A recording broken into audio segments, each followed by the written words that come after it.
주가 보이신 생명의 길, 우리 찬양 들으시고 우리 감시합니다. 주가 보이신 생명의 길, 나 주님과 함께 상한 마음을 드리며 주님 앞에 나가리. 그름이 되신 주, 그 이름 예수, 길이 되신 이름 예수. 나의 길 오직 그나가시나니, 나를 알려하시는 예. 내가 정금같이 나으리라. 아멘. 기도하겠습니다.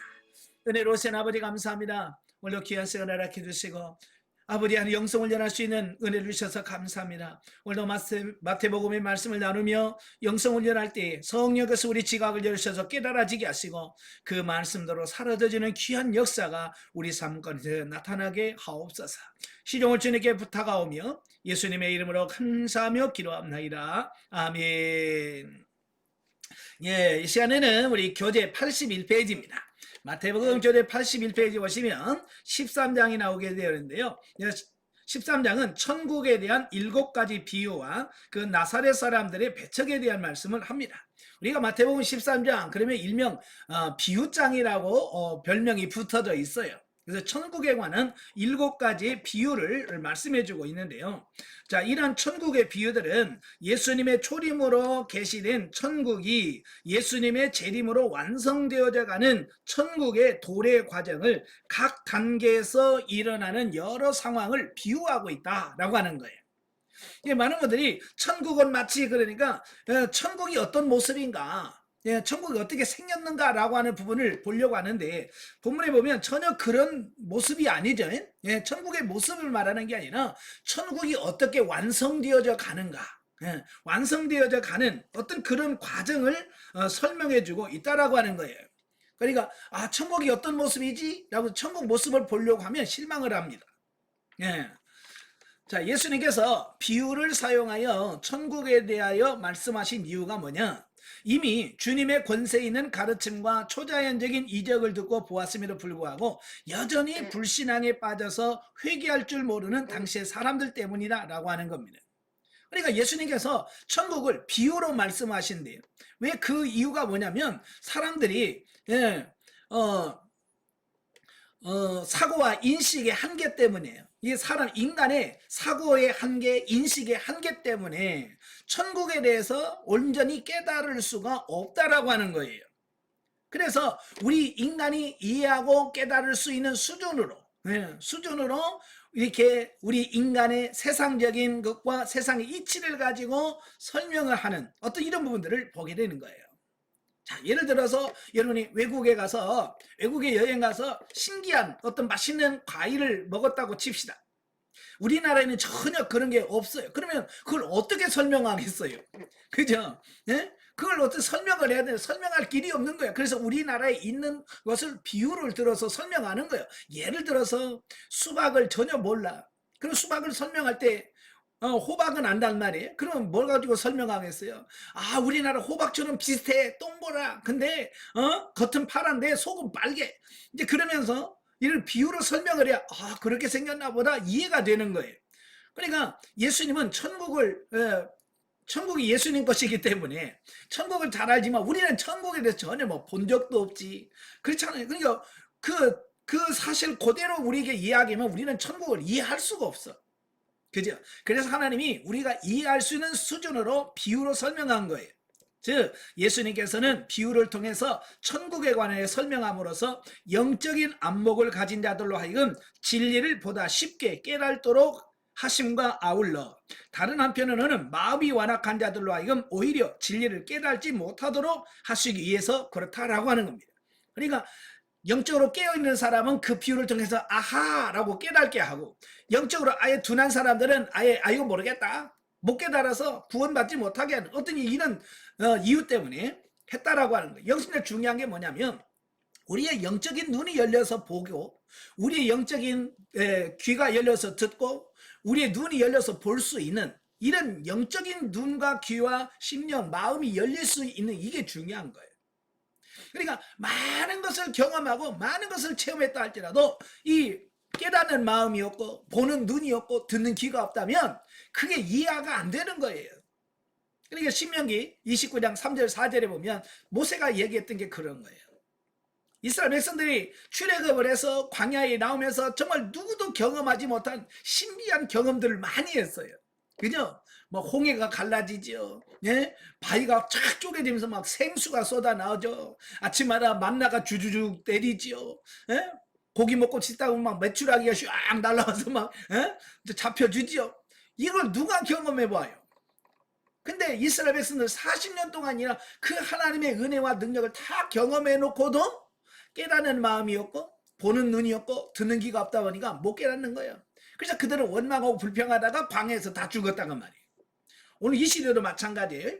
하나님께서 우리에게 많은 것을 베풀어줘도 우리가 깨닫지 못하고 보지 못하고 듣지 못하면 아무 의미가 없다. 그래서 제가 늘 기도하는 게 뭐냐면 하나님 깨닫는 마음을 주옵소서, 보는 눈을 열어주세요, 들을 수 있는 귀를 열어주세요. 그렇지 않으면 이 성경을 보거나 또 영성훈련을 갖고 강의를 들어도 우리가 깨닫지 못하고 이해하지 못하고, 그래서 이론하고 실제가 연결이 안 되는 이런 부분이 생겨요. 그래서 항상 여러분도 이 세 가지 놓고 꼭 기도하세요. 신명기 29장 3절 4절 깨닫는 마음, 보는 눈, 들을 수 있는 귀, 이 세 가지를 열어달라고 기도하셔야 돼요. 자, 본문에서 그 천국에 관해서 7가지 비유 가운데 첫 번째 나오는 비유가 그 유명한 씨 뿌리는 자의 비유예요. 이 씨 뿌리는 자의 비유는 당시 팔레스틴 지방에서 행해졌던 그 농사법을 배경으로 해서 동일한 하나님의 말씀을 들을 때에 서로 다른 반응을 나타내는 4종류의 사람에 대하여 매우 중요한 교훈을 해주고 있는데, 결국 여기에서 우리는 복음의 능력에 문제가 있어서라기보다는 도리어 복음을 받아들이는 사람의 태도에 문제가 있기 때문에 구원받은 자와 구원받지 못한 자로 양분된다는 사실을 말씀하고 있다라고 하는 거예요. 그러니까 이렇게 똑같은 시간에 같은 말씀을 들어도 어떤 사람은 은혜가 됩니다, 이런 사람이 있는가 하면 어떤 사람은 통 무슨 말인지 못 알아먹겠네, 그리고 어떤 사람은 에이 시험 들어서 그런단가 말이. 이게 똑같은 시간에 똑같은 강사에게 똑같은 말씀을 들어도 그 말씀을 듣는 사람의 그 마음, 심령 상태에 따라서 그게 은혜가 되기도 하고 하나님의 음성으로 들리기도 하고 심지어는 그 말씀 때문에 시험 들었다고 한다 그 말이에요. 그게 말씀의 문제가 아니라 받아들이는 사람의 마음 상태가 어떠냐에 따라서 달라진다. 바로 예수님께서 이 씨 뿌리는 비유를 통해서 우리에게 말씀해주고 있는 거예요. 그래서 길가와 같은 마음, 돌짝밭 같은 마음, 가시떨기 같은 마음, 좋은 땅, 이 4가지 이 마음 상태가 있는데 우리의 마음 상태가 어떠해야 되는지, 기름진 옥토와 같이 좋은 땅이 되어서 하나님의 말씀이 떨어지면 그냥 아멘으로 받고 그 말씀으로 순종하는 이런 여러분이 되셔야 될 줄로 믿습니다. 자, 그 다음에 24절에서 43절까지 보면 가라지와 겨자씨 또 누룩의 비유에 대해서 설명을 합니다. 자, 24절에서 30절 또 36절 43절에 보면 일명 가라지 비유를 말씀해 주고 있는데요. 이 가라지 비유에서 우리에게 말씀해 주는 것이 뭐냐면 그리스도의 초림으로 말미암아 도래된 천국의 성장 단계를 모습인 바, 아직 완성되지 않은 현재적 천국에 참신자와 거짓신자가 함께 섞여 있을 수밖에 없는 상황과 완성될 천국에서의 참신자와 거짓신자의 영원한 분리에 대하여 말씀해주고 있다라고 하는 겁니다. 그래서 이러한 가라지 비유는 47절부터 50절에 언급한 그물 비유와 그 성격을 같이 한다라고 볼 수 있습니다. 그러니까 이 가라지 비유는 뭐냐면 말씀을 뿌렸는데 순수한 좋은 씨를 뿌렸는데 뭐예요? 가라지들이 막 나더라는 거예요. 가라지들이 나서 섞여 있는 이 모습. 그러니까 지금 현재 여러분의 교회에서 누가 가라지고 누가 알곡인지 여러분 보여요, 안 보여요? 잘 안 보이죠? 예, 섞여 있단 말이에요. 여러분의 교회는 예? 알곡과 가라지가 막 섞여 있어. 예. 그래서 어느 정도 열매를 맺기까지는 이게 가라진지 뭔지 분별이 안 돼요. 아마 여러분 시골에서 농사 지어보신 분들은 벼를 이렇게 모내기를 할 때 그 피라고 하는 게 있어요. 피라고 하는 게 너무 뭐하고 비슷해. 그래서 어지간한 전문가 아니면 구분을 못하면, 나 지금도 피를 구분을 잘 못해요. 어릴 때 모내기 참 잘했거든요. 잘했는데도 이 피를 구분을 못해. 근데 이 어느 정도 자랄 때까지는 피나 뭐나 똑같이 파랗게 자라요. 그런데 열매 맺을 때 보면 이게 확실히 달라요. 벼는 익어서 고개를 막 숙이지만 이 피들은 꼿꼿이 있으면서 까만 열매를 막 열어요. 그러니까 나중에 벼 베를 때 보면 피들이 올라와서 다 이렇게 퍼져 있는 게 보여요. 그러면 그 벼를 탈 그 배잖아요. 벼를 베기 전에 먼저 하는 게 뭐냐면 낫 들고 가서 그 피만 쏙 뽑든지 그것만 싹 배 쫙 걷어요. 그래서 그것만 먼저 불을 태워. 예. 그렇지 않으면 거기 섞여서 내년에 또 씨를 뿌릴 수 있기 때문에 미리 딱 한다면 이게 분별할 되어지는 거예요. 그러니까 처음에는 여러분도 마찬가지예요. 알곡과 쭉정이가 섞여서 누가 알곡이니 누가 쭉정이니 지금 구분을 못하지만 때가 되면 예수님이 오시면 분명히 알곡과 쭉정이가 확실하게 구분되어질 거고, 알곡은 창고로, 예? 이 쭉정이와 가라지는 불석에 들어간다라고 하는 것을 말씀해 주고 있습니다. 바로 그걸 얘기하는 게 가라지 비유예요. 자, 그 다음에 31절부터 33절에 소개되고 있는 일명 겨자씨와 누룩의 비유라고 불리는데요. 이 두 비유는 하나님의 나라의 확장과 관련된 비유입니다. 그러니까 이 가라지 비유는 처음에는 아주 작게 시작하지만 하나님의 나라가 엄청나게 성장하게 확장되어질 것을 비유로 설명해 주고 있어요. 여러분 가라지 씨 아니 겨자씨 보신 분 계세요? 한참 동안 뭐 성지순례 갔다 오면 그 목사님들이 갔다 와가지고 그 겨자씨 받아와가지고 그 이렇게 보여준 적이 있으실 거야 아마. 예.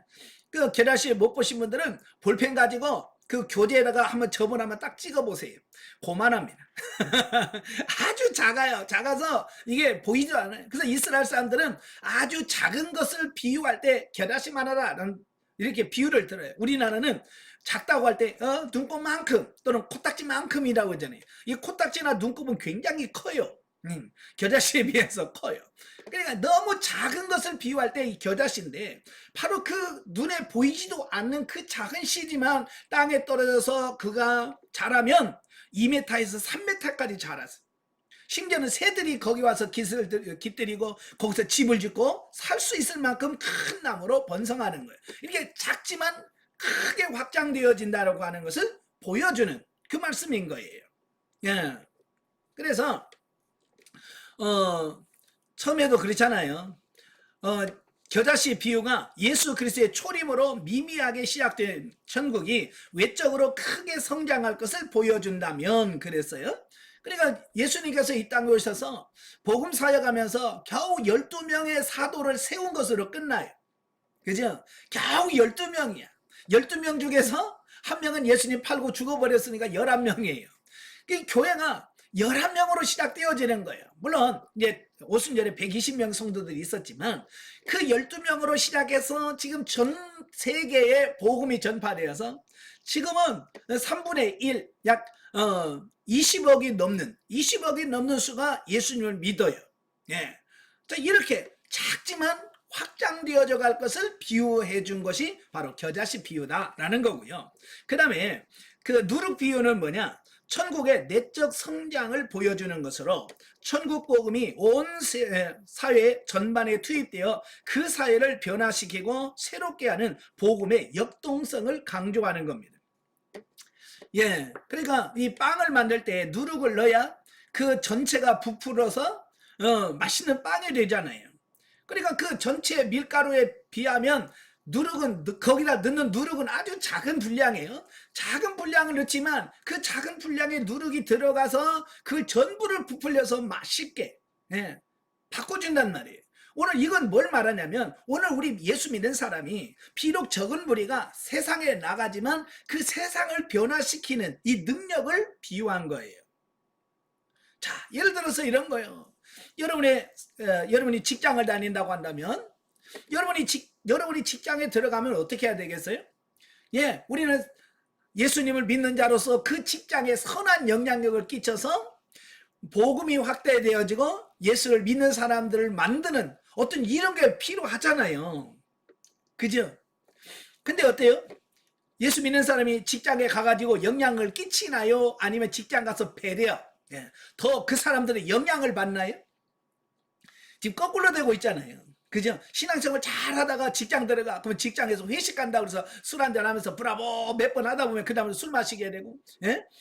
이렇게 되는, 영향을 끼치는 게 아니라 영향을 받아버려. 지금 그런 수준이란 말이에요. 근데 그렇게 하는 게 아니라 이 누룩의 비유는 그 복음이 들어가서 그 사회를 변화시키는, 변혁시키는 이 부분을 말씀해주고 있는 거예요. 사실 우리나라도 5,000년 역사라는데 5,000년 역사 속에 뭐예요? 예? 무당신앙이 3,000년이에요. 불교가 1,500년이고 유교가 500년을 통치했어요. 그러니까 우리나라는 예, 완전히 타락한 문화잖아요. 그죠?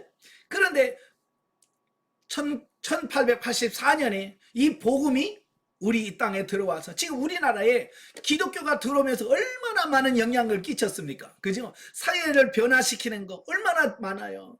바로 기독교가 이렇게 들어오면 사회를 변화시키는 겁니다. 그렇죠? 그래서 지금도 뭐 장례 문화 완전히 뭐예요? 옛날처럼 뭐 아이고 하는 데 없잖아요. 그죠? 옛날처럼 300원 있고 하는 데 없죠? 바로 기독교가 들어오면서 사회에 영향을 끼쳐서 바뀌어버린 거예요. 결혼 문화 많이 바뀌었습니다. 기독교화되는, 서양화되는 어떤 이런 영향력을 이 기독교가 들어감으로 사회에 많은 변화를 끼쳤, 이게 바로 누룩에 대한 비유의 말씀이에요. 그래서 여러분도 이제 어디를 가든지 여러분이 가는 곳마다 예수 그리스도를 전하고 예수 그리스도의 향기를 풍겨서 그들에게 선한 영향력을 끼칠 수 있는 사람이 되어야 된다, 그 말입니다. 아멘. 예. 그 다음에 44절부터 52절까지 보면 값진 보화와 진주와 금을 비유에 대해서 말씀해주고 있어요. 44절부터 46절에 보면 천국에 관한 세 가지 비유를 구성하고 있는데요. 본단락에서 소개되는 그 세 개의 비유 중에서 값진 보화의 비유와 진주의 비유는 천국이 이 세상의 그 어떤 것보다도 더 귀중하고 가치 있는 것임을 보여줌과 아울러, 예, 이런 보화나 이런 진주는 뭐 값진 거잖아요. 값지고 귀하게 여기는 겁니다. 그만큼 천국은 값지고 귀하다, 이제 그런 의미를 갖고 있고요. 또 하나는 뭐냐면 그 천국을 차지하기 위해서는 이 세상에 있는 것들을 포기할 줄 아는 지혜를 지녀야 된다라고 하는 것을 가르쳐 주는 겁니다. 자, 이런 거예요. 값진 보화를 밭을 갈다가 발견했어요. 그럼 어떻게 해요? 그걸 빨리 숨겨놓고 가서 어떻게 해요? 그 밭을 사야 되잖아요. 그 밭을 사야 되는데 내가 가지고 있는 것을 그대로 두고, 물론 돈이 많아서, 예? 가진 돈이 많아서, 예? 다른 걸 안 팔아도 그 밭을 살 수 있다면 너무 좋겠죠. 그죠? 그런데 거기 가면 뭐라고 그랬어요? 그 밭을 사려면 내가 가지고 있는 것을 팔아야 돼. 그죠? 내가 소중하게 든 내 집도 팔고 뭣도 팔고 다 팔아서 그 밭을 사야 내 것이 되는 것처럼 이 천국을 유지하려면 내가 포기할 줄 아는, 내가 가지고 있는 것들을 포기할 수 있어야 된다, 그 말이에요. 값진 진주 보아도 마찬가지예요. 너무 좋은 진주를 발견해서, 근데 그걸 살려면 어떻게 해야 돼요? 내가 가지고 있는 집도 팔아야 되고 뭣도 팔아야 되고 그동안 내가 아이고 좋아했던 것도 팔아서 그 진주를 사는 거거든요. 예, 때문에 많은 사람들이 천국이 좋은 줄 알아. 그런데 그 천국을 누리지 못하는 이유는 뭐냐면 내 것을 포기하지 못하기 때문에 그런 거예요. 내 것을 포기하지 못하기 때문에 그 천국에 깊이 들어가지 못하는 이런 부분들을 보게 되어집니다. 자, 원숭이를 잡는 법에 대한 책이 있어요. 그 원숭이를 어떻게 잡냐? 우리가 호리병처럼 입구가 아주 작고 밑에가 동그란 이런 병이 있는데 그 병에다가 원숭이가 좋아하는 바나나 같은 걸 넣어 놓는데요. 그러면 바나나가 저 원숭이가 와가지고 그 바나나 먹으려고 손을 이렇게 넣어가지고 바나나를 딱 쥔대요. 그러면 이 원숭이는 이걸 놓아야 되는데, 바나나를 놔야 이게 손이 나오는데, 이게 뭘 쥐면 이게 입구가 작아서 안 나오는 거예요. 그래서 원숭이가 그 손을 넣으면 사람들이 이제 원숭이를 잡으러 가잖아요. 그죠? 그럼 여러분들은 어떻게 하겠어요? 여러분 머리가 있어서 얼른 놓고 올라가면, 나무로 올라가면 못 잡잖아요. 근데 원숭이는 끝까지 그 바나나 안 놓는다는 거예요. 사람한테 잡혀가도 계속 그 바나나를 쥐고 있는 거예요.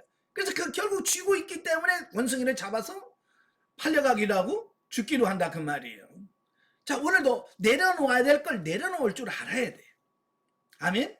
예. 근데 우리는 또 내려놓아야 될 건 안 내려놓고 내려놔서는 안 될 것들만 내려놓는, 예, 우리는 또 잘못 선택하는 이런 경우도 있습니다. 그래서 지혜가 필요한 거예요. 포기를 할 때 포기할 줄 아는, 이게 돼야 돼. 자, 그 다음에 47절부터 50절에 보면 그물 비유가 나오는데요. 이 그물 비유는 종말론적 심판을 강조하는 가라지 비유와 유사한 것으로서 천국 복음이 그것을 받아들이는 자에게는 구원을 가져다 주는 축복의 수단이 되지만 거부하는 자에게는 심판을 초래하는 저주의 수단이 된다는 사실을 교훈해주고 있습니다. 예, 저도 이제 저희 고향에 보면 강이 있어요. 큰 강이 있어서 이 그물로 쳐서 고기를 잡는 이런 부분도 있고, 낚시일도 많이 해봤어. 어렸을 때 낚시일도 많이 해봤거든요. 이 낚시질을 하면 좋은 고기, 먹을 수 있는 물고기만 잡히는 게 아니라 그 맛도 없는, 예, 먹을 수도 없는 이런 고기들이 잡혀요. 그럼 어떻게 해요? 잡히면 먹을 수 있는 물고기는 따로 이렇게 넣고, 그 먹을 수 없는 고기는 어때요? 살려주는 게 아니라 그냥 바닥에다 던지면 말라 죽어요. 예. 그러니까 물고기라도 잡아서 먹을 수 있는 고기와 못 먹는 고기로 분류가 되는 것처럼, 이제 여러분들이 천국에 가면, 주님 앞에 가서 천국에 들어갈 수 있는 고기와, 예, 못 들어가는 고기로 분리되는 것처럼 여러분들 이제 분리가 되어질 거예요. 그게 마태복음 25장에 보면 양과 염소의 비유에서 설명을 하잖아요. 이 땅에서는 양과 염소가 막 섞여 있어. 그러니까 어떤 게 양인지 어떤 게 염소인지 잘 구분이 안 돼. 그런데 주님이 딱 오시면 주님 오른편에는 양이, 왼편에는 염소떼가 쫙 나눠져. 마치 홍해 갈라지듯이 쫙 갈라져서 분별이 되어지는 거예요. 마찬가지로 주님이 재림하실 때 바로 이렇게 둘로 나뉘어진다라고 하는 것을 비유적으로 설명하는 것이 바로 이 그물의 비유다라고 하는 말씀입니다. 그래서 우리는 주님 앞에 주님이 인정받을 수 있는 그 그룹에 속할 수 있도록, 다시 말하면 양의 무리에 속해 있어야 돼요. 염소 무리에 속하면 안 돼요. 아시겠죠? 그러니까 지금부터 여러분들이 내가 염소인지 양인지 잘 분별을 잘 하셔야 돼요. 근데 우리는 전부 다 양이라고 주장을 해요. 자, 여러분 중에 나는 염소 같아 그러시면 손 들어봐요. 난 아무래도 내가 염소 같아. 아무도 다 양이라고 그러잖아. 지금 다 양이라고 주장하는 거예요. 나도 양이요. 그런데 주님이 딱 오시면 이게 쫙 갈라져. 그때서야 내가 양인 줄 알았더니 염소네? 이제 그때서 늦는다고 말이에요. 아시겠죠? 그때 가서 아이고 내가 염소였네, 나 양인 줄 알았네, 아이고 억울해, 그러면 소용이 없어요. 그러니까 지금부터 내가 염소인지 양인지 빨리 구분해서 양으로 바뀌어져 가셔야 돼요.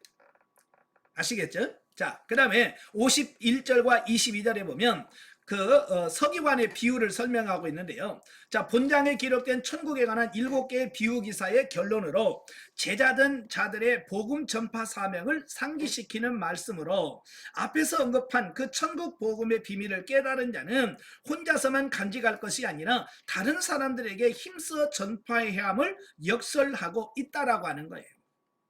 예, 그러니까 새 것을 발견했으면 그것을 전파해서 다른 사람들에게 영향을 끼칠 수 있는 그런 삶이 되어야 된다 그 말이에요. 자, 여러분도 내가 영성훈련 받아서 이 영성이 너무 좋다는 것을 인식을 하면 어떻게 해야 돼요? 예, 다른 사람한테 영성을 전해서 그들도 영성훈련을 통해서 내가 누리는 이 안식도 그들에게 누리고, 그죠? 내가 영적으로 자라고 성장하는 것처럼 그들도 성장할 수 있도록 그들에게 전도하고 전파하는 이 사명이 우리에게 주어졌다라고 하는 사실을 여기서 말씀해주고 있습니다. 자, 넘겨서 84페이지 보시면 이제 53절부터 58절까지 오면 고향 나사렛 사람들의 배척에 대한 말씀이에요. 이미 공생의 사역 초기에 나사렛 사람들로부터 배척을 받으신 바 있던 예수님이 다시 고향으로 내려가요. 다시 고향으로 내려갔는데도 여전히 그들은 예수님을 받아들이지 않고 예수님을 거부하는 어떤 이런 모습들을 보게 돼요. 끝까지 예수님을 불신하고 배척합니다. 이것은 아마도 나사렛 사람들은요, 예수님께서 공생애를 시작하기 전에 자신들과 함께 지냈던 때의 육신적 모습만 기억하고 공생애 사역을 통해서 드러난 예수님의 메시아 직분과 왕적 권능 그리고 신성을 인정하려고 들지 않기 때문일 것이다 라고 하는 겁니다. 사도 바울은 이걸 예수님을 알되 육신으로만 알았다, 육체로만 알았다는 말씀을 하거든요. 예. 자, 이런 거예요. 자, 저도 이제 1년에 한 번씩 저희 초등학교 동창들을 만납니다. 그냥 동창들을 만나면 그 동창 중에서 교회 다니는 친구들도 있어요. 네. 예전에는 없었는데 이 친구들이 많더라고요. 교회 다니는 친구들이 많아. 그래서 동창회를 딱 모이면 이제 교회 다니는 친구들, 이제 보통 이제 주류파, 비주류라고 얘기해요. 예. 술을 먹는 사람은 주류파, 술을 안 먹는 사람은 비주류파 해가지고 이렇게 둘로 나뉘어요. 예, 같이 모여도 이렇게 나눠서 이제 비주류파는 우리 저를 중심으로 쭉 하면 친구들이 같은 동창이지만 예수 믿는 사람은 저보러 목사님 그래요. 친구지만. 그런데 이 주류파들, 이 예수 안 믿는 사람들은 야 임마 일로 와. 일부러 나한테 너 임마 너 교회가 목사지만 임마 여기서는 목사 아니야 임마 이런단 말이에요. 왜 그럴까? 그들은 어렸을 때 내가 목사 아닐 때 봤잖아요. 그죠? 내가 목사가 되기 전에 초등학교 때 그 뭐 말괄량이 뭐 지단 다 그때부터 다 보고 자란. 그러니까 걔들은 머릿속에 뭐만 남아있냐면 현재 내가 없고 옛날 50년 40년 전에 같이 뛰놀고 운동장에서 막 있던 그런 모습만 기억하는 거예요. 자, 그렇죠. 마찬가지예요. 이 나사렛 사람들은 어렸을 때 예수님이 그냥 응애하고 태어나서 자란 거 다 봤잖아요. 자기 아버지 도우면서 목수일 했던 거 다 봤잖아요. 예, 그런 걸 보니까 예수님이 하나님이라 메시아라고 그러니까 야야야 그런 소리 하지 마. 내가 기저귀 가는 것까지 다 봤어. 이런 거예요. 그러면서 그 육신적으로 안 것이 전부인 것으로 착각을 해서 예수님을 인정하지 않는 이런 부분들을 보게 돼요. 자, 그래서 따라서 예수님께서는 그들의 불신앙을 인하여 고향인 나사렛에서는 많은 능력을 행하지 못했다라고 말씀합니다. 여러분 기적이라든지 이런 부분들은 반드시 믿음이라고 하는 것을 통해서 역사가 이루어져요. 그러니까 믿음 없으면 절대로 이적이나 기적이나 표적이 나타나질 않습니다. 예수님을 안 믿으니까 안 받으니까 결국은 믿음이 없는 거죠. 이런 기적이 나타나지 않는 거죠. 자, 14장으로 가지요. 예, 84페이지 14장. 14장은 세례 요한의 순교와 오병이어 및 무리를 거르신 이적에 대해서 말씀을 해요. 자, 1절에 12절은 바로 세례 요한의 순교에 대한 말씀인데요. 자, 세례 요한이 투옥당한 이후에 결국 헤롯 안디바에 의하여 순교를 당합니다. 예, 이 헤롯 안디바가 누구냐면 자기 동생이 헤롯 빌립입니다. 빌립이라고 하는 사람하고 헤로디아라고 하는 여자하고 결혼을 했어요. 그런데 이 제수씨죠. 그러니까 헤롯 안디바의 제수씨인데 제수씨가 너무 이뻤나 봐요. 그래서 이 제수씨가 바람이 났어. 헤롯 안디바가 왕인데 분봉왕인데 제수씨하고 바람이 났어. 그래서 그 헤롯 빌립하고 헤로디아가 이혼을 해요. 이혼을 하고 이혼을 시킨 다음에 그 헤로디아를 헤롯 안디바가 자기 부인으로 결혼을 합니다. 그게 말이 됩니까? 이게 안 되잖아요. 아무도 그게 잘못됐다고 이 말을 못해. 왜? 왕이니까. 왕이니까 누가 아무도 가서 그거 잘못됐습니다. 그거 안 되는 거예요. 라고 말을 안 하는 거예요. 근데 유일하게 이 세례 요한만이 가가지고 그건 잘못된 겁니다. 라고 지적을 하는 거예요. 여기서 지적한다는 말은 약 올리는 게 아니잖아요. 회개하라고. 그는 잘못됐다라고 분명히 전합니다. 그런데 헤롯이 기분 나쁘다고 그를 옥에다 가둬 버려요.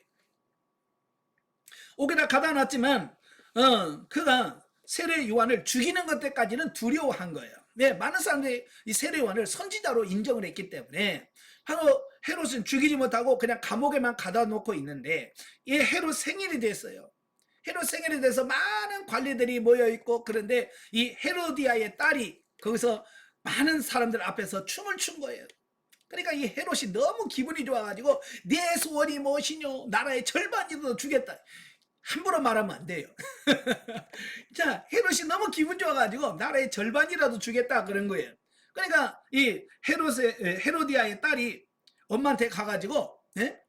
뭘 달라고 그럴까요? 그러니까 세례 요한의 목을 소반에서 담아서 달라고 해라.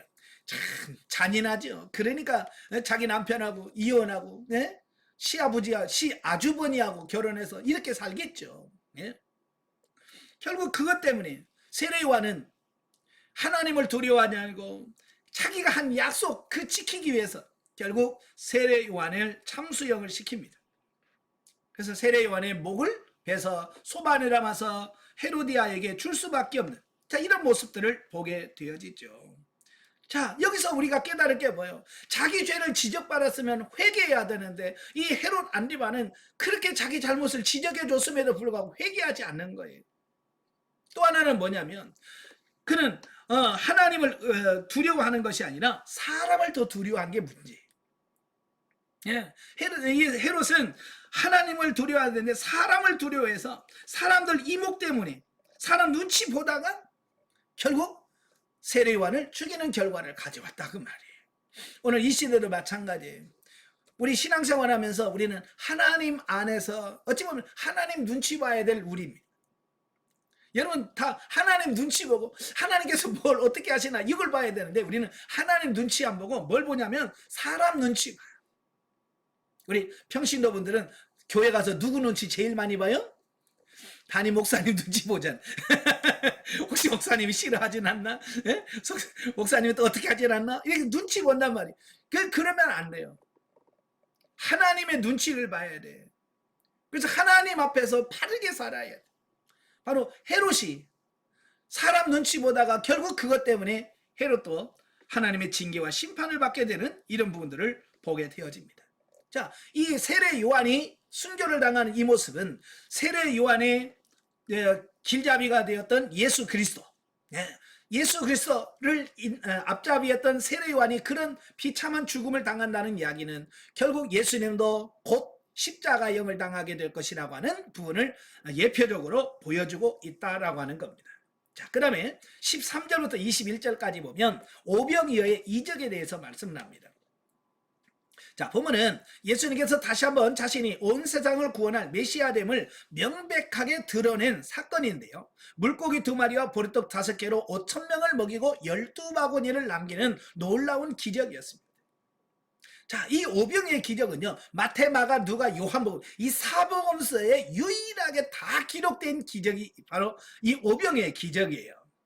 자, 이렇게 사복음서에 다 기록이 되었다는 말은 이 오병이의 기적은 굉장히 중요하다 그런 얘기를 담고 있는 거예요. 예. 자, 여기서 왜 중요하냐? 여기서 오병이의 기적을 통해서 우리에게 보여주려고 한 게 뭐냐면 예수 그리스도의 인간에 대한 사랑과 자비를 보여준다. 예, 사람들이 제일 견디기 어려운 고난이 뭐냐면 배고픔이에요. 그래서 제일 사람이 안타까운 게 굶어 죽는 거. 얼마나 힘들겠어요. 그죠? 먹을 걸 줘서 굶어서 죽는다. 이건 진짜 인간으로서 최고의 고통일 거예요. 예. 예수님은 인간의 배고픔을 아셔. 그래서 그들이 말씀을 듣고 그들이 배고픈 상태에서 그들을 돌려보내면 어떻게 돼요? 광야에서 배고파서 헤매는 그 모습을 보고 너무 불쌍히 여긴 거예요. 그래서 그들에게 사랑과 자비를 베풀어서 그들에게 먹을 것을 제공하시는 이 부분을 보여주고요. 두 번째로 오직 예수 그리스도만이 모든 인간의 육신적인 궁핍과 영적인 갈급함을 동시에 해결해 줄 수 있는 생명의 양식이라는 사실을 강조해주고 있습니다. 그러니까 이 마태, 마가, 누가복음에서는 예수님께서 보리떡 5개와 물고기 2마리로 5,000명을 먹였다라고 하는 그 기사만 기록되어 있어요. 근데 유일하게 요한복음에만 그걸 신학적으로 잘 설명을 해주고 있습니다. 그러면서 뭐라고 했으면 예수님을 생명의 떡으로 비유를 듭니다. 그래서 나는 생명의 떡이다. 나를 먹는 자는 살고 나를 먹지 않는 자는 죽는다라고 하는 이 영적인 의미를 가지고 있다라고 하는 사실이에요. 예. 그래서 예수님께서는 단순한 배고픈 사람 먹였어 라고 하는 그 이적을 뛰어넘어서 자기 자신이 영혼을 살리는 생명의 떡이 되시는 이 영적인 진리를 가르쳐 주시고 보여주시려고 오병이어의 기적을 행하셨다라고 본다는 거예요. 자, 그 다음에 22절부터 36절까지 보면 물 위를 걸으신 예수님. 자, 이 본문은 오병이어의 이적과 마찬가지로 예수님의 메시아로서의 초자연적인 권능을 잘 보여주고 있습니다.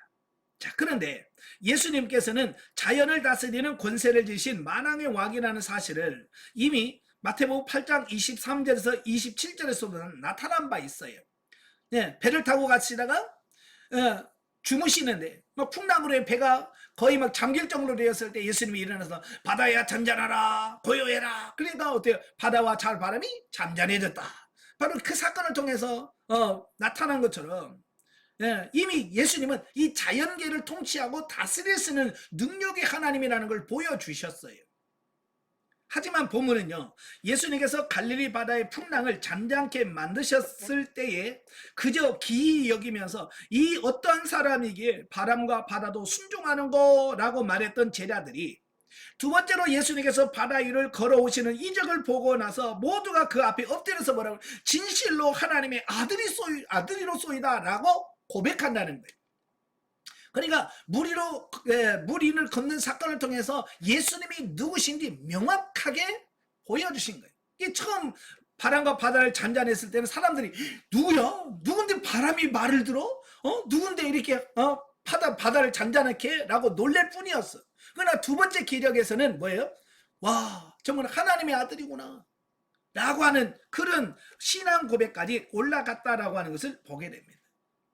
바로 이걸 목표로 해서 예수님께서 이런 기적을 행하셨다라고 하는 겁니다. 자, 따라서 보면은 예수 그리스도께서 천지 만물의 창조주이시며 통치자실 뿐만 아니라 죄악에 빠진 모든 인류를 건져내실 구원자라는 사실을 부각시키고 있다라고 하는 사실입니다. 예.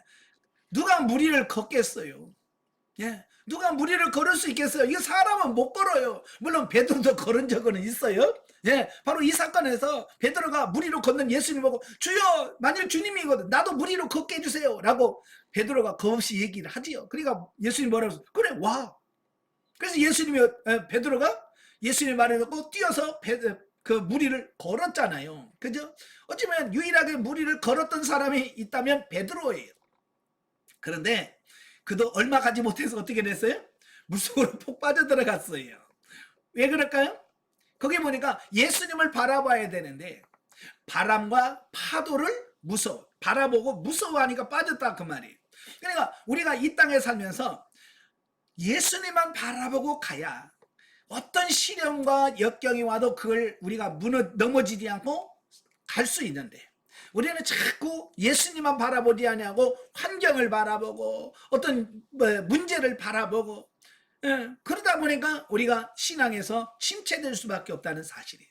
이제 여러분들은 오직 예수님만 바라보고 가시길 바라요. 예수님만 바라보고 가시면 절대로 물에 빠진 일 없습니다. 시험 들 일 없어요. 아멘. 예수님만 보고 가시길 바랍니다. 자, 넘겨서 86페이지 오시면 영적 이해가 나오는데요.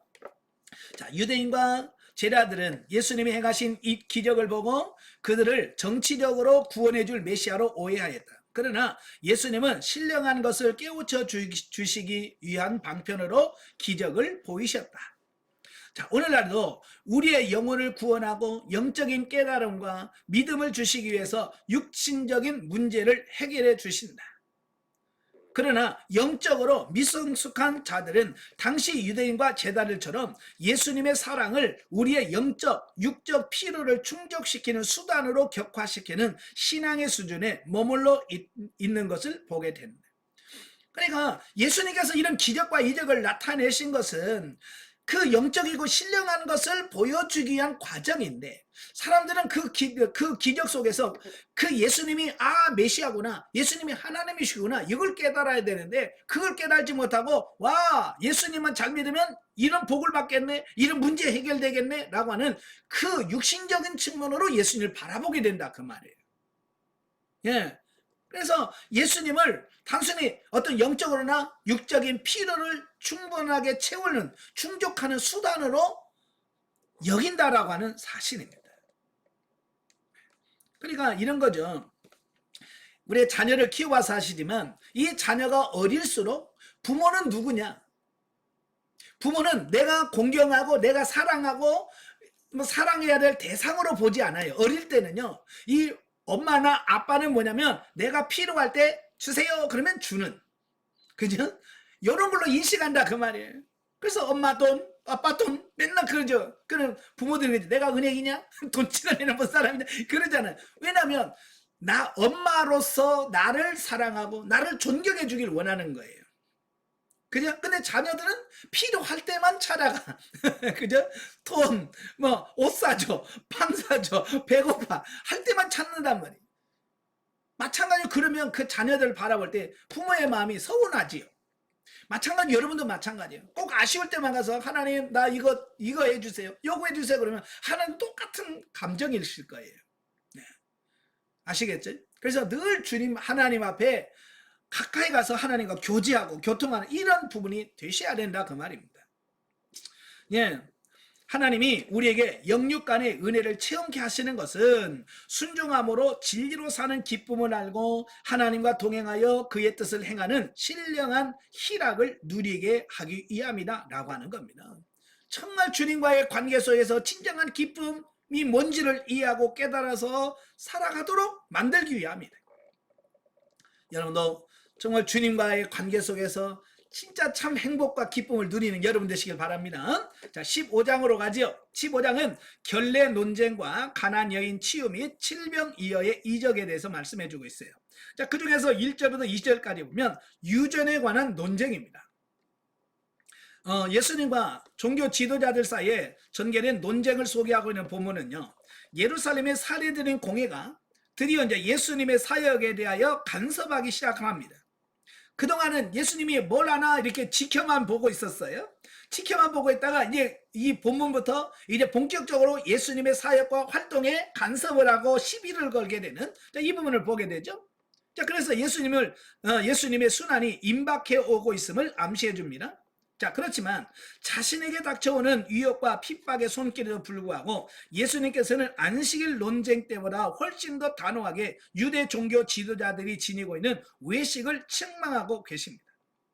자, 왜냐하면 아무리 위대한 학자나 사상가의 학설이나 주장도 하나님의 말씀보다 우선시 될 수 없는데 당시 유대의 종교 지도자들은 율법 학자들의 가르침과 해석을 규례화시킨 유전을 하나님의 말씀보다도 중요시하는 잘못을 범했다라고 하는 거예요. 예수님은 어지간하면 화 내시거든요. 그러시는데 예수님께서 오직 화를 내실 때가 있어요. 그게 뭐냐면 진리를 거스렸을 때. 진리를 거스렸을 때는 하나님께서는 분노하셔요. 우리 같은 혈기가 아니에요. 의분이라고 할 수 있는 그 분을 내시는데 오늘도 마찬가지예요. 예수님의 제자들에게 왜 손을 안 씻고 밥을 먹느냐, 왜 장로의 유전을 어기느냐 라고 해서 예수님과 그의 제자들을 막 비난을 하는 겁니다. 여기서 장로의 유전이라고 하는 걸 우리가 잘 봐셔야 되는데, 장로라고 하는 말은 오늘날 우리 한국교회 장로들이 있잖아요. 그 장로와 좀 다른 말인데, 원래 이 이스라엘은 그 장로라고 하는 말은 나이가 많고 율법에 능통한 그 랍비나 종교 지도자들을 장로라고 지칭을 했어요. 그 유전은 뭐냐? 유전은 위로부터 전해 내려오는 전승, 다른 말하면 구전 율법을 말합니다. 우리도 보면 성인들의 어록이라고 하는 게 있잖아요. 그죠? 어록, 어떤 유명한 사람들이 남긴 말들을 모아가지고 정리한 것이 뭐냐? 그게 유전이라고 할 수 있는 거예요. 예, 그래서 가끔 보면 어떤 분이 이런 말을 했다, 누가 이런 말을 했다, 뭐 소크라테스가 이런 말을 했다, 이렇게 해서 쭉 우리가 좋은 말을 이렇게 모아놓은 거 있잖아요. 마찬가지로 유대의 훌륭한 랍비들이 그 자손들에게나 제자들에게 말했던 것 중에서 아주 중요하고 좋은 말들을 다 정리해 놓은 게 뭐냐, 그게 장로의 유전인 거예요. 그 장로 유전이 좋은 거예요, 나쁜 거예요? 유전 자체는 나쁜 거 아닙니다. 예, 유전 자체는 나쁜 게 아니에요. 근데 이게 시간이 흘러가면서 이 유대인들이 무슨 잘못을 저질렀냐면 그 장로의 유전을 하나님의 말씀인 성경과 권위를 동등하게 되거나 아니면 그 위에 성경보다도 이 장로의 유전을 더 높이 두었다는 거예요. 우리는 하나님의 말씀이 최고의 권위를 가져야 돼요. 그죠? 하나님 말씀이 최고의 권위를 갖고 있고 하나님 말씀 위에는 없어요. 하나님 말씀이 최고여야 되는데 이 유대인들은 하나님 말씀 위에다가 자꾸 장로의 유전을 올려놓는 겁니다. 그러니까 예수님께 그건 아니라 하나님의 말씀이 최고가 돼야 된다, 이 말씀을 하고 있는 겁니다. 그 장로 유전 중에 하나가 뭐냐면 음식을 먹기 전에 반드시 손을 씻어라 라고 그 장로들이 이야기한 거예요. 예. 그러니까 그게 이제 좋은 말이, 여러분 밥 먹기 전에 손 씻어라, 좋은 말이 나쁜 말이? 이거 위생상으로 아주 좋은 말씀이에요. 예. 그런데 문제는 뭐냐면, 그래서 서로 그냥 깨끗하게 손 씻고 먹읍시다, 이 정도 되면 뭐가 문제가 되겠습니까? 그런데 이제 손을 씻고 손을 안 씻은 상태에서 밥을 먹으니까 막 정지를 하는 거야. 왜 당신은 장로 유전을 어기냐? 예? 분명히 장로 유전은 손 씻고 밥 먹으라고 그래. 왜 손을 안 씻고 밥을 먹어? 당신은 죄인이야. 막 그러면서 그걸 가지고 정지하고 판단해버리는 이런 실수를 범했다고 말이에요. 그러니까 예수님께서 왜 하나님의 말씀보다도 왜 장로 유전을 왜 위에다 두느냐라고 예수님께서 책망하는 거예요. 자, 이단들을 보면 이단들의 특징이 뭐예요? 이단들의 특징이 다 뭐냐면 이 교주들의 말이나 교주들의 가르침을 성경보다도 위에다 둔다는 거예요. 이 이단의 다 특징이 그거예요. 교주의 말이 성경보다도 위에 있어요, 권위. 네. 바로 유대교가 장로 유전을 하나님 말씀보다 위에 뒀다는 거예요. 그래서 예수님께서 그걸 책망하신 거죠. 여러분도 하나님의 말씀이 최고의 권위다. 아멘. 예, 최고의 권위는 하나님의 말씀이라고 하는 걸 꼭 기억하시면 좋겠고요. 자, 21절부터 31절까지 보면 가난 여인의 믿음과 예수님의 치유 이적에 대한 말씀을 하고 있습니다. 자, 여기서 보면은 크게 예수님께서 그 가난 여인의 딸을 고치신 사건과 많은 병자를 고치신 사건을 구분되어 있는데요. 먼저 가난 여인의 딸을 고쳐주신 사건은 당시 가난 족속이 이방인들 중에서도 가장 천대받은 민족이었다는 점에서 결국 예수 그리스도로 말미암는 구원의 축복이 세상 모든 민족에게 그 효력을 미치게 된다는 사실을 분명하게 보여주고 있다라고 하는 겁니다.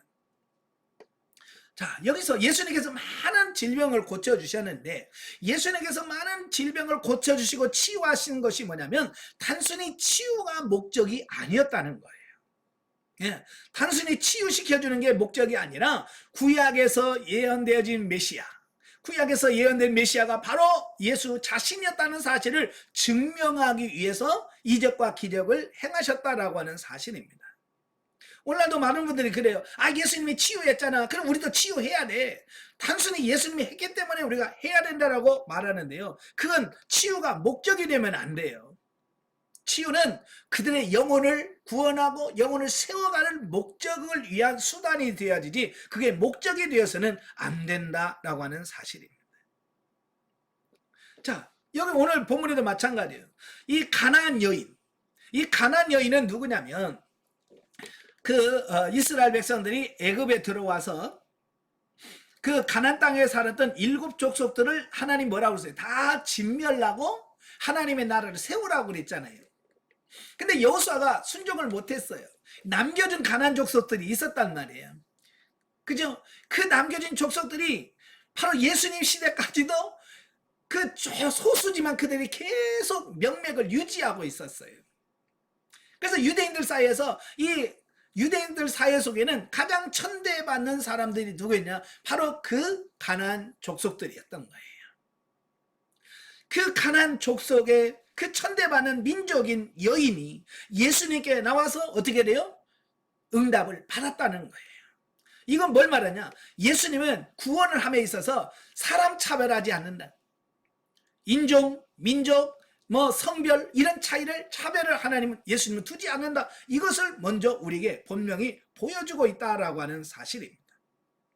근데 물론 하나님께서 그걸 보여주시기 위해서 그 여인을 시험해 보시죠. 정말 이 여인의 믿음이 얼마나 대단한지를 실험해 보시기 위해서 그가 와서 내 딸을 고쳐주세요. 그래도 들은 척도 안 해.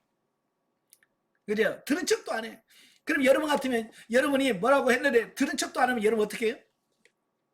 시험 들었어. 내가 말해도 들은 척도 안 하더라. 뭐 그러잖아. 가끔 성도들이 그래요. 우리 목사님한테 시험 들어서 왜 주일날 예배 들고 인사했는데 내 인사 안 받았다고. 그죠? 내가 인사했는데 목사님 인사 안 받고 딴 데 받다고 그것 때문에 시험 들어서 교회 간다 안 간다 막 그러잖아요. 예. 근데 그 정도가 아니잖아. 주여 내 딸을 고쳐주세요. 그런데 들은 척도 안 해. 얼마나 무안했겠어요. 그죠? 부러지는 대로 아무 대답도 없고. 그래 하도 시끄러우니까 옆에서 제자들한테 주여 너무 시끄러워요. 어떻게 좀 보내요. 그랬더니 뭐라 그래? 나는 이스라엘 잃어버린 야훼의 보냄을 받지 않았어. 분명히 그 앞에서 들을 터인데 듣도록 그 이야기를 하는 거예요. 예. 자, 그러면서 그래도 와서 제발 좀 구해달라고 도와달라고 하니까 예수님이 세 번째 카운트 펀치를 팍 날렸어요. 그게 뭐예요? 자녀에게 줄 떡을 개들에게 던짐이 마땅치 아니하니라.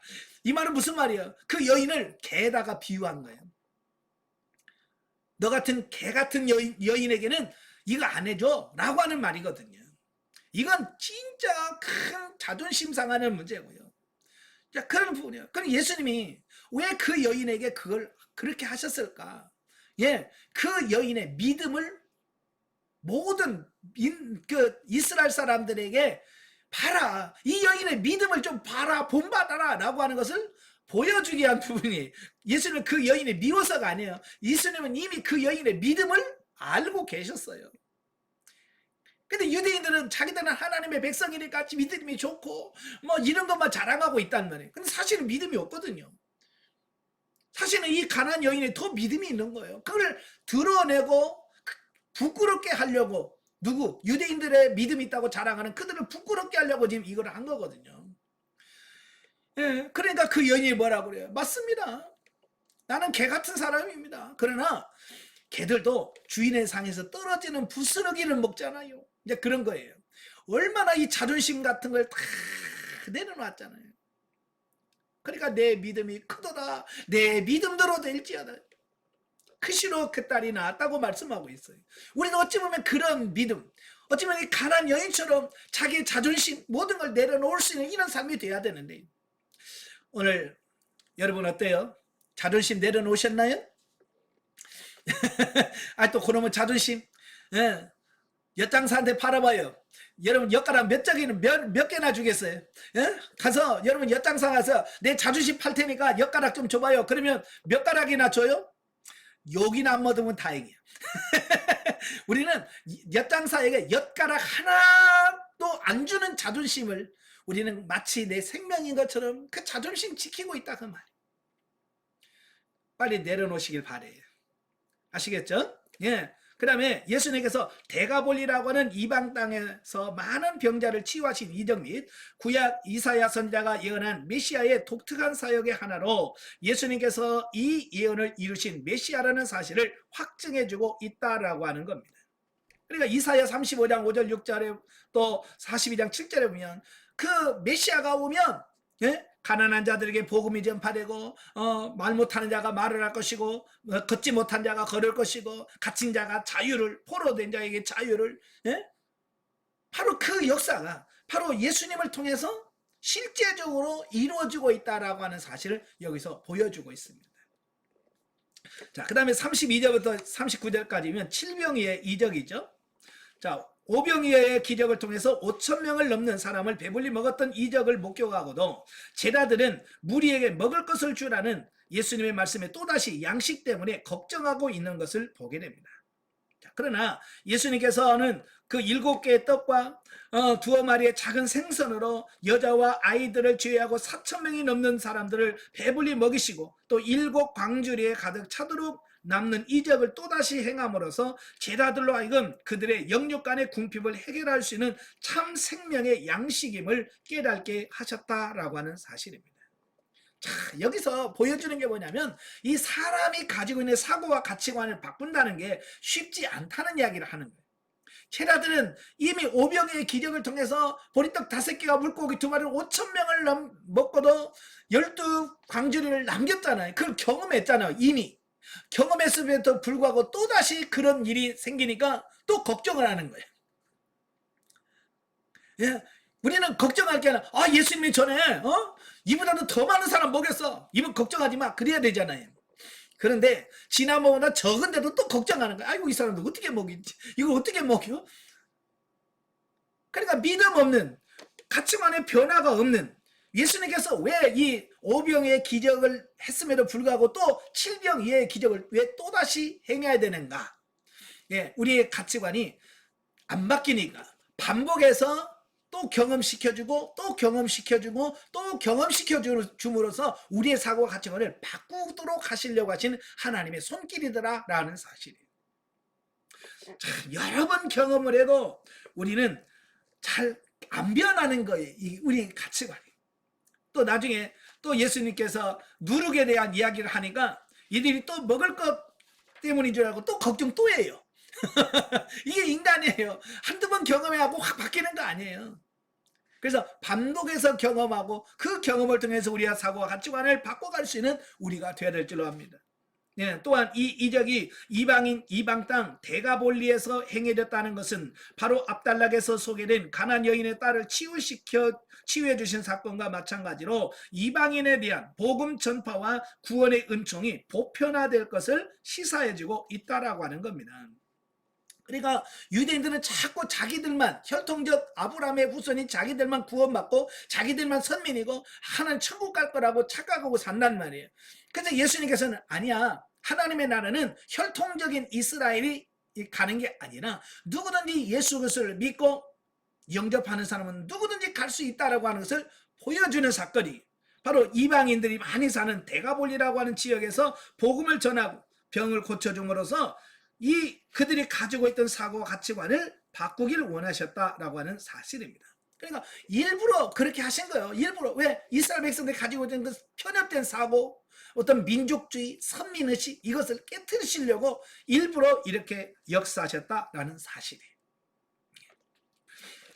자, 넘겨서 88페이지 보시면 영적 이해가 나옵니다.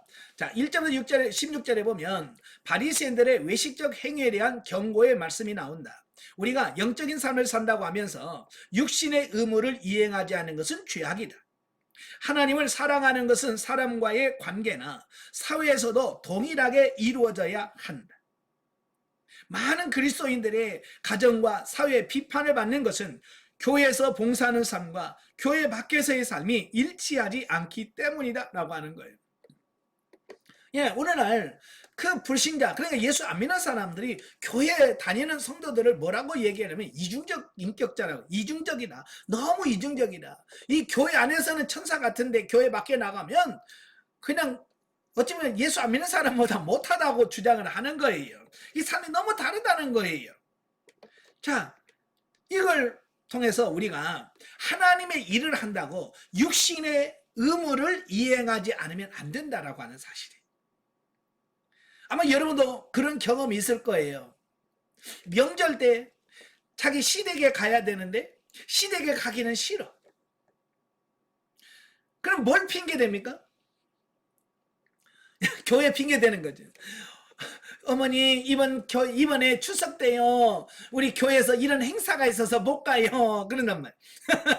다행히 그 시부모님들이 예수를 믿어서 그래 교회 일 해야지 이렇게 인지해 주면 괜찮겠지만 불신 시어머니가 계실 때 바로 교회를 핑계대고 명절 때 찾아보지도 않고 교회 핑계 대면서 안 가면 그 부모들은 무슨 마음을 갖겠습니까?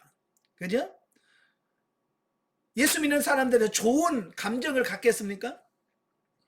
예? 그렇지 않겠죠? 예? 예수 믿는 것들은 부모도 몰라보고 이제 이렇게 나온다 그 말이. 그래서 그런 것들을 통해서 우리의 잘못된 그 행위나 삶을 통해서 복음의 문이 막히는, 전도의 문이 막혀버리는 이런 결과를 가져왔다는 사실이에요. 그래서 어찌 보면 우리는 내가 예수를 믿고 우리 부모님들이 교회를 안 다닌다고 하면 어찌 보면 예수 안 믿는 다른 형제들보다 더 찾아뵙고 더 잘 섬기고 더 잘해야, 그래 예수 믿는 사람 뭐가 달라, 이런 말이 나와야 그들에게 전도할 수 있는 빌미가 생길 거 아니에요. 그죠? 모일 때 안 모여, 용돈도 안 줘, 그럼 맨날 교회 핑계대. 그래놓고 어머니 교회 가보세요, 그럼 뭐라고 하겠어요? 너 나가라, 그지? 너 나가라, 나는 안 간다. 왜? 이미 상처가 된 거예요. 그래서 우리가 교회 핑계 대지 말아요. 교회 핑계 대지 말고 인간으로서 우리가 해야 될 의무가 있다면 그 의무를 다 하는, 자녀라면 부모에게 하는 자녀로서의 도리를 다 하는 이런 자녀가 되어야죠. 그래야 그 부모나 형제에게 전도할 수 있는 이런 빌미가 기회가 주어진다라고 하는 사실입니다. 자, 16장입니다. 16장은 표적을 구하는 자들에 대한 책망과 베드로의 신앙 고백 및 첫 번째 순환 예고에 대한 말씀이에요. 자, 1절에 12절에 보면 바리새인과 사두개인들의 교훈에 대한 경고입니다. 자, 예수님께서 마태복음 12장 38절 45절에서 메시아로서의 표적을 구하는 서기관들과 바리새인들에게 요나의 표적밖에 내가 보여줄 것이 없다라고 이미 말씀하셨어요. 그럼에도 불구하고 이번에 또다시 그들이 예수님께 정말 당신이 메시아냐, 정말 하나님의 아들이냐, 그러면 그 증거 표적을 좀 보여달라고 또 요구를 한다는 거예요. 지금까지 예수님께서 얼마나 많은 기적을 해가셨습니까? 그죠? 물고기 2마리와 보리떡 5개로 5,000명을 먹였어요. 이거 누가 그 일을 할 수 있어요? 없지요. 근데 했단 말이에요. 그 정도 되면 와, 예수님이 정말 메시아인가 보다 이래야 되는데 믿음 자체가 없으니까 전혀 그런 게 안 들어와요. 안 들어와요. 그래서 계속 뭐라고 하냐, 하늘에서 좀 내려온 어떤 그런 이적을 좀, 표적을 좀 보여달라라고 계속 요구하는 겁니다. 여러분, 믿음이 있으면 표적을 구할 이유가 없어요.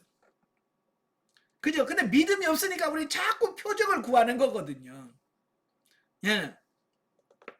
그러나 예수님께서는 그들의 불신앙으로 인해서 어떤 표적도 소용이 없음을 아셨기에 자신의 죽음과 부활을 예표하는 요나의 표적에 대해서 재차 언급합니다. 아무리 얘기를 해도, 더 많은 표적을 행해도 그들은 안 믿을 걸 알아. 왜? 믿음 자체가 없으니까. 그래서 그들에게 표적을 행하지 아니하시고 재차 요나의 표적에 대해서만 그들에게 다시 말해주는, 언급하는 이런 부분들을 보게 되어집니다. 자, 예수님께서 그들의 잘못된 교훈을 조심하도록 제자들에게 경고하십니다. 5절부터 11절에 보면 배를 타고 가시다가 예수님께서 갑자기 뭐라고 말씀하냐면 바리새인들의 누룩을 주의하라. 예. 바리새인의 누룩을 주의하라. 그러니까 그들이 또 떡 안 챙겼는데 떡 얘기하네? 이렇게 잘못 오해한 거죠. 그러니까 예수님께서 내가 5병의 기적을 행했고 7병의 기적을 행했잖아. 왜 내가 지금 떡 얘기하고 있는 줄 아냐? 떡 얘기가 아니라는 거예요. 바로 그들이 가르침, 그 바리새인들의 교훈, 잘못된 가르침, 이걸 책망하고 있는 거예요. 그래서 제자들에게 이는 그들의 가르침이 마치 음식을 부패시키는 누룩처럼 많은 사람들을 영적인 어두움과 실패로 몰아넣고 있었기 때문이다 라고 하는 겁니다. 그러니까 그때 당시 유대인들이 영적으로 굉장히 어두웠어요. 그 영적으로 이스라엘 백성들이 어두운 이유가 뭐냐면 바로 바리새인들이나 사두개인들의 가르침으로 인하여 그들의 영을 더 어둡게 만들었기 때문에 그 영향으로 그렇게 되었다라고 하는 사실입니다. 여러분, 잘못된 가르침을 한번 받아보면요, 그 다음부터는요 진짜 복음이 그 안에 들어가기가 얼마나 어려운지 몰라요. 한번 이단에 빠진 사람들 얘기해봐요. 통해요, 안 통해요? 안 통해요. 한번 잘못된 가르침이 그 안에 들어가면요 진짜 복음을 전해도 그들은 안 받아들입니다. 바로 예수님께서 그렇게 오셔서 천국 복음을 전해도 유대인들이 예수님을 아멘으로 받질 않았잖아요. 왜요? 그들은 이미 바리새인들과 사두개를 통해서 거의 세뇌당하듯이 교육을 받았어요. 그러다 보니까 예수님이 말씀을 해도 안 들어가는 거예요. 바로 그걸 지적해주고 있는 겁니다. 특히 바리새인들의 형식주의와 율법주의, 또 사두개인들의 기회주의적이고 물질주의는 다른 사람들의 치명적 오류로 이끌어서 마침내 자신들도 하나님 나라에 들어가지 못할 뿐더러 다른 사람들도 역시 하나님의 나라에 들어갈 수 없도록 만들기 때문이다 라고 하는 거예요. 그러니까 이 이단이라든지 잘못된 지도자가 문제가 되는 이유는 뭐냐면, 자기만 천국 못 가고 자기만 지옥 가면 괜찮은데 다른 사람들도 천국에 못 들어가도록 막고 천국 들어갈 사람들도 지옥으로 끌어들이는 이런 결과를 가져온다는 거예요. 이게 문제라고 말이에요. 그냥 자기만 지옥에 혹 가면 괜찮은데 다른 사람들까지 끌고 들어가는 거예요. 그래서 이 잘못된 교훈이 얼마나 무서운가를 우리가 알 수 있는 거예요. 자, 그러나 제자들은 이러한 예수님의 교훈을 바로 깨달지 못하고 오히려 떡을 가져오지 않은 것으로 염려하죠. 이는 앞서 오병이어와 칠병이의 기적을 통해서 예수님 자신이 생명의 양식이며 영육간의 피로를 채우시는 능력 있는 분이심을 보여주었는데도 불구하고 이에 제자들은 또 망각하고 있었기 때문이다 라고 하는 겁니다. 그래서 제자들은 예수님의 책망을 들은 후에야 비로소 그 누룩이 떡을 말하는 게 아니고 바리새인과 사두개인들의 교훈에 관한 것임을 그때서야 나중에서 아는 거예요. 참 이걸 보면서 뭘 깨달으냐면, 우리 사람들의 이 가치관이 바뀐다, 사고의 이거 변환이 온다, 이게 쉽지 않다라고 하는 것을 말씀해주고 있는 거예요. 예, 이 가치관의 바뀌기 쉬운 게 아니에요.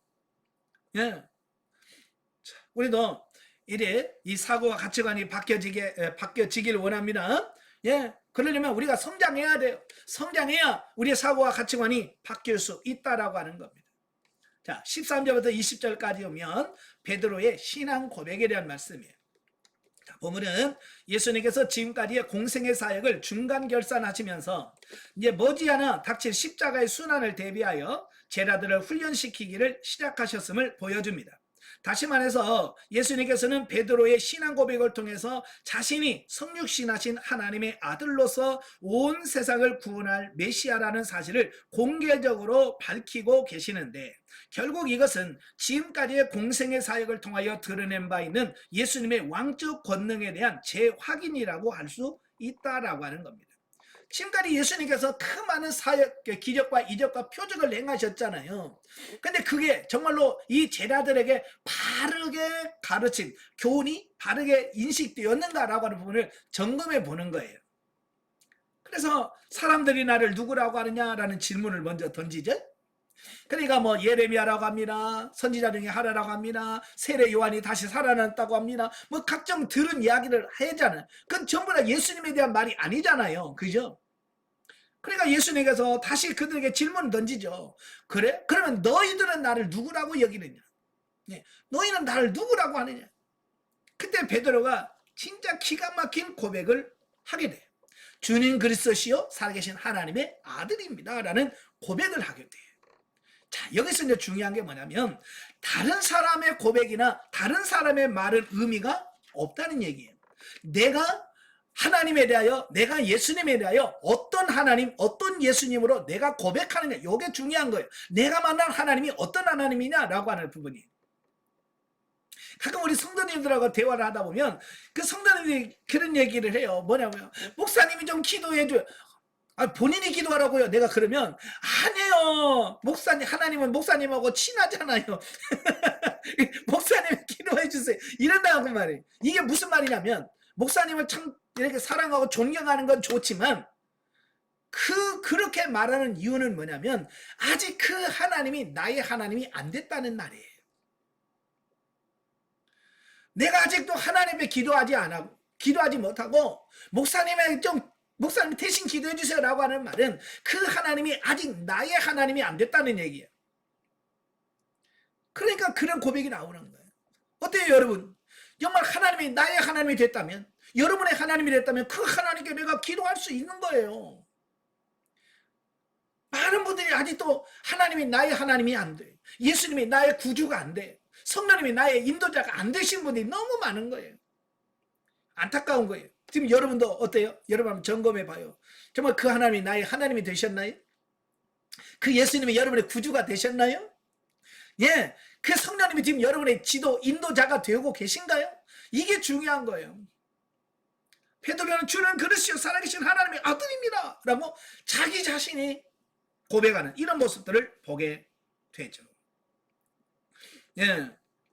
자, 유독 베드로만은 예수님을 그리스도와 살아계신 하나님의 아들로 고백했다. 이 고백이 여러분의 고백이 돼야 돼. 그 고백을 듣자마자 예수님께서 칭찬하셨습니다.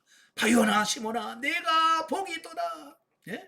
그래서 뭐라고 그래? 내가 이 반석 위에 내 교회를 세우리니.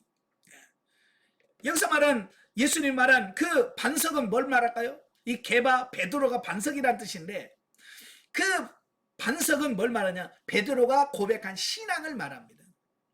베드로의 신앙 고백이 바로 반석이 되어지는 거예요. 그 신앙 고백 위에 교회가 세워지는 거예요.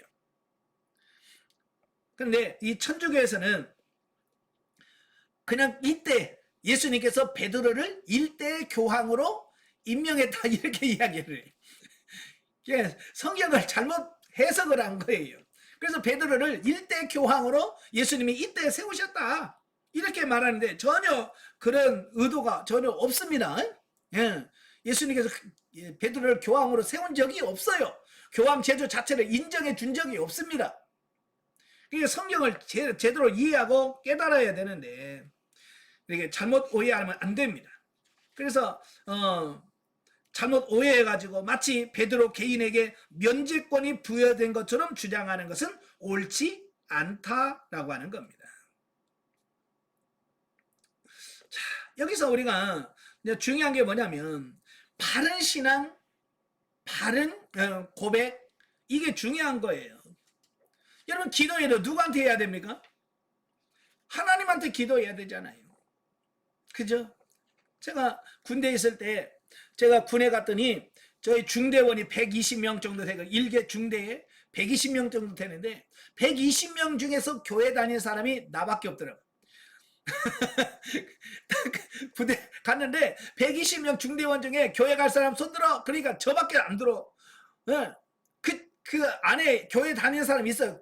군대 오기 전에 교회 다니는 사람도 있었지만 이미 다 잊어버리고 교회 다닐 마음도 없고 교회 다닐 생각도 없고 다 그러고 있어요.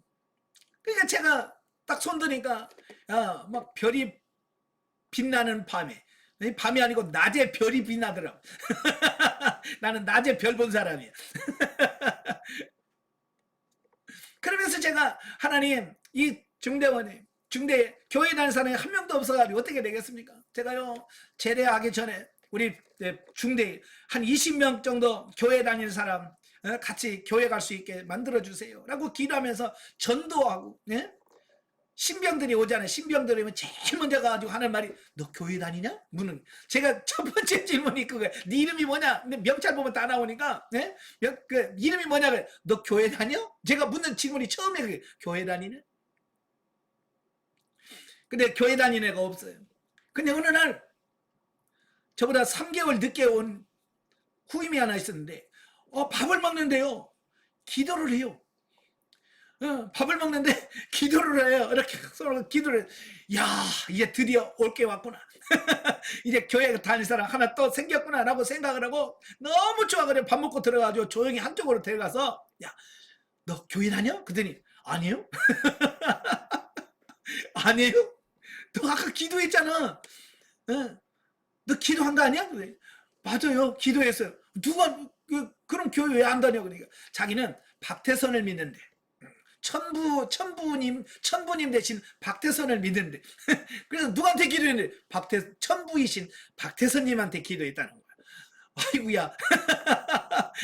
나는 말만 들었지 그동안에 그런 이단이 있고 그렇게 잘못되는 게 있다고 말로만 들었는데 걔가 그러고 있는 거예요. 그래서 실망했죠.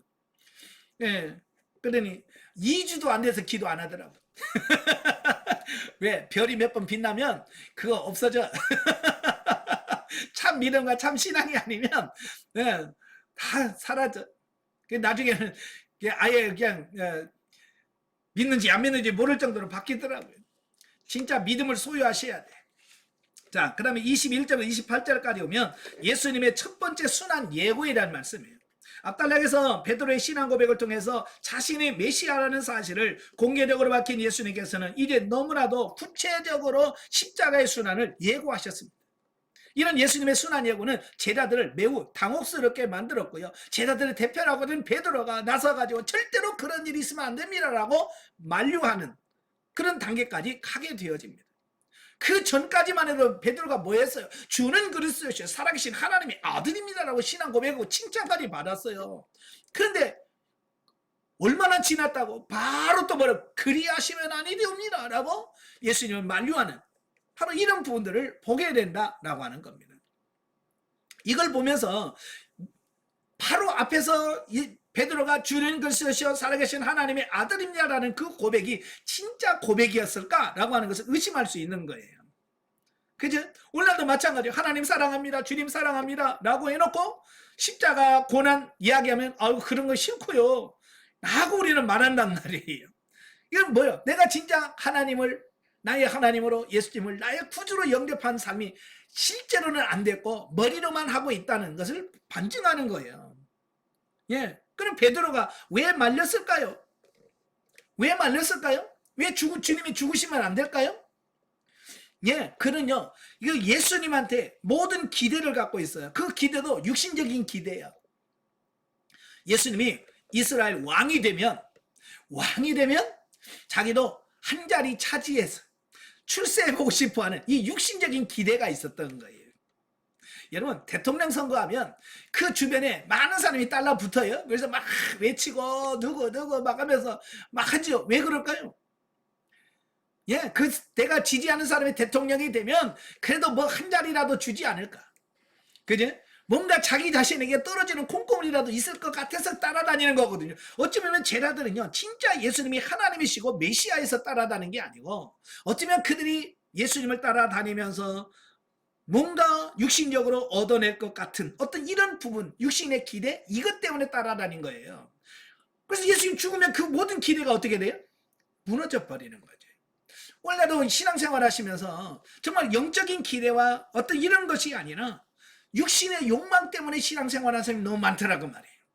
그래서 맨날 기도할 때 주여 축복해 주옵소서, 사회에 축복을 주시옵시고 자녀들의 복을 주시옵시고, 맨날 이런 기도한 사람들은요 누구 같은 사람? 바로 베드로나 제자들 같은 사람들이에요. 그래서 그게 안 이루어지면 어떻게 해요?